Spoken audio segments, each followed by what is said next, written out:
السلام عليكم ورحمة الله وبركاته. أهلا وسهلا بحضراتكم. حلقتنا فيها كل الأحداث اللي تخص الكرة المصرية والعالمية. قبل ما نبدأ حط لايك للفيديو واعمل اشتراك في القناة لو لسه مش مشترك علشان يجيلك كل جديد. أخبار الأهلي. اتحاد الكرة يواصل إثارة الجدل ويعين حكم لا أحد يعرفه مثل محمود وفا حكما لمباراة بيراميدز وحرس الحدود، ويضع معه خالد جمال الغندور على تقنية الفار استمرارا لمسلسل العبث والتوجيه الواضح للدوري. مارسيل كولر يحاول إيجاد حلول للمشاكل الدفاعية في الفريق قبل مواجهة الإسماعيلي والزمالك بعدما أصبح من السهل اختراق الدفاع الأحمر وتشكيل خطورة كبيرة على مرماه.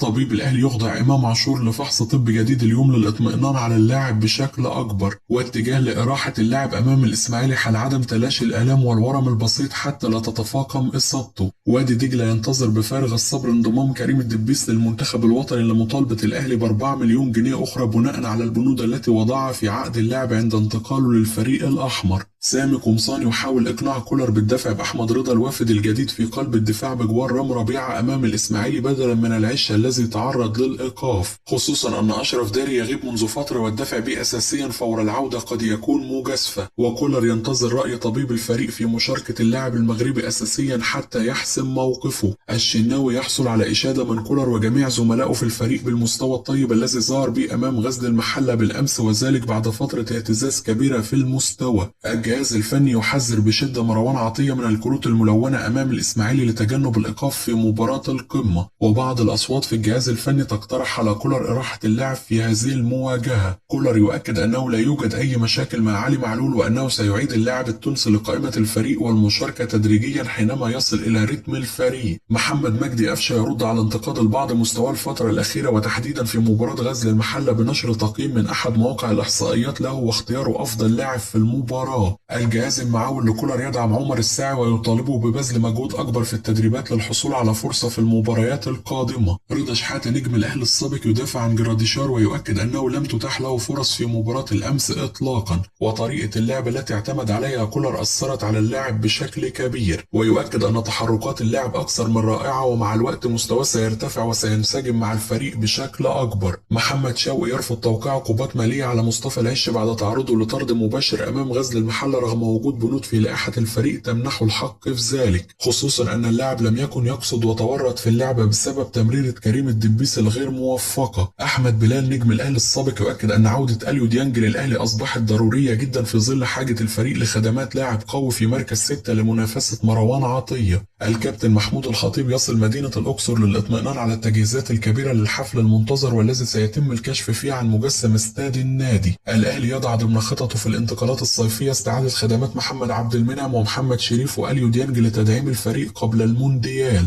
الأهلي يدرس جديا تجديد عقد حمزة علاء وإعارة اللاعب لمدة موسمين لأحد الأندية الفرنسية المهتمة بضمه. نادي الوقرة القطري يتواصل مع زيزو عن طريق حمدي فتحي لرغبتهم في ضم اللاعب. بشير التبع ينتقد بشدة مستوى محمود بنتايج وأحمد فتوح ثنائي نادي الزمالك ويؤكد أن مستوى الثنائي غير مقنع تماما وأنه لا يليق أن يكون أظهرة الزمالك بهذا المستوى. غضب كبير يسيطر على جروس في الزمالك بسبب تأكده من تفاوض الزمالك مع بيسيرو وباولو دوروتي وأسماء أخرى لتولي المهمة بدلا منه الفترة القادمة. بشير التبع ينتقد بشدة ميدو ومسؤول الزمالك بسبب ما يثار عن تفاوضهم مع بعض المدربين لتولي المهمة بدلا من جروس قبل مواجهة هامة للغاية مثل مواجهة الأهلي. بن شرقي لاعب غزل المحلة يخطف إعجاب العديد من المحللين والجماهير المصرية، والبعض يطالب بضرورة متابعة اللاعب الفترة القادمة خاصة أنه كواليتي رائع.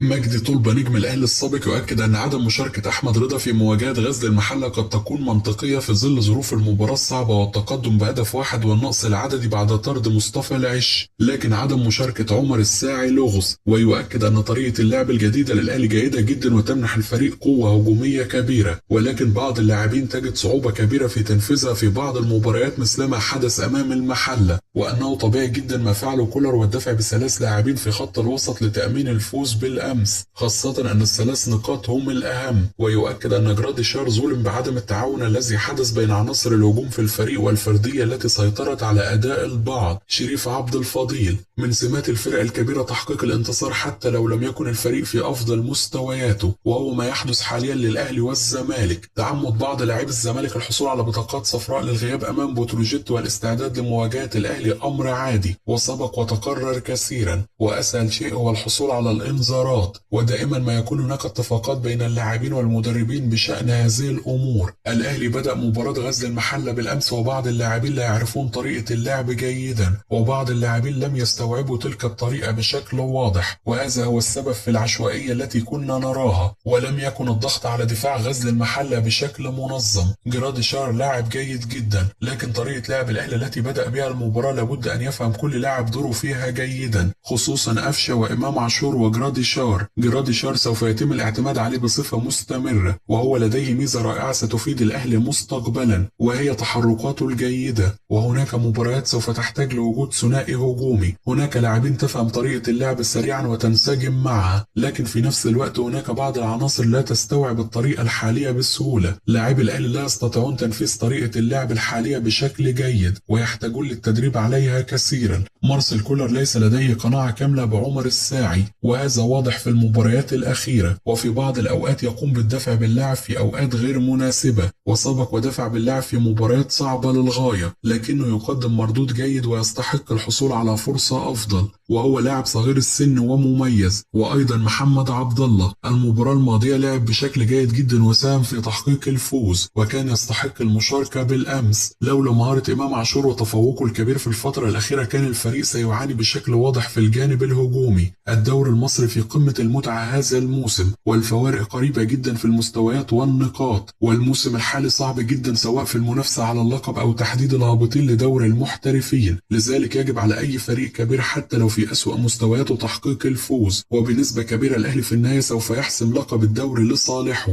وبيراميدز سيأتي ثانيا، ولكن أعتقد المنافسة ستظل مشتعلة لنهاية المسابقة. محمود أبو الدهب نجم الأهلي السابق. غزل المحلة قدم مباراة قوية جدا أمام الأهلي، وكان ند قوي في المباراة، وهدد مرمى القلعة الحمراء في أكثر من فرصة هدف محقق. مارسيل كولر المدير الفني للنادي الأهلي عليه علامات استفهام كبيرة حول إدارة المباريات في الفترة الأخيرة، وكان يشاهد المباراة مثل الجماهير بالأمس، وكان عاجز على إيقاف لاعبي غزل المحلة رغم كواليتي اللاعبين الرائع المتواجد معه. لا أعلم أين المشكلة، ولكن المدير الفني السويسري يجد مشاكل كبيرة في إدارة بعض المباريات الفترة الأخيرة، وتغييراته أيضا عليها علامات استفهام. ولا أعرف لماذا لا يشارك عمر الساعي. هناك خلل واضح في الأهلي والزمالك، ومستوى الفريقين في أسوأ أحواله قبل مباراة القمة، ولا يوجد فريق له الأفضلية على الآخر قبل مباراتهم معا. عمر الساعي وأحمد رضا ومحمد عبد الله لاعبين تمتلك حلول جيدة جدا، وعدم مشاركتهم لغز كبير. الشناوي ظهر بمستوى طيب جدا في مواجهة الأمس، وكان يستحق رجل المباراة بعدما وقف بالمرصاد للاعبي غزل المحلة. ومحمد مجدي أفشة أيضا ظهر بمستوى جيد، وخروجه كان غريب، خصوصا أنه كان يستحوذ على الكرة بشكل جيد في وسط الملعب. مصطفى العش لم يكن يستحق الطرد، والكرة كانت تستحق إنذار فقط، لكن اللاعب يحتاج للهدوء في الملعب وألا يتوتر. أشعر أن أكرم توفيق ندمان على اتفاقه مع الشمال القطري، وواضح جدا على اللاعب التأثر الكبير، وفنيا الأهلي لن يتأثر برحيله، وأرفض فكرة تجديده للأهلي في حال تراجعه عن الرحيل.